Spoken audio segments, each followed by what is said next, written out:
এরপর রাসূল সাল্লাল্লাহু আলাইহি সাল্লাম বলছেন ওয়াদায়ুস আল্লাযী ইউকিরু ফি আহলিল খাবাস, ওই ধরনের দায়ুস। দায়ুস কারা? রাসূল সাল্লাল্লাহু আলাইহি সাল্লাম দায়ুসের যে সংজ্ঞা দিচ্ছেন, দায়ুস কারা?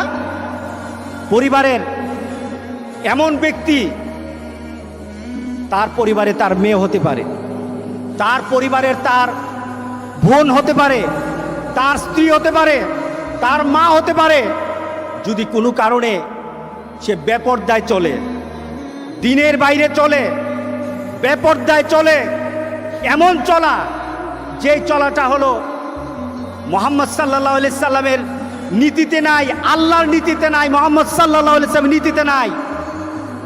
দায়ুস বলতে আমরা মনি যে চলে সে। রাসূল বলতেছেন দায়ুস হলো সে বাবা হওয়ার পর যদি মেয়েকে সে শাসন না করে যে বেপরদায় চলা যাবে না, বাপ মা হলো দায়ুস।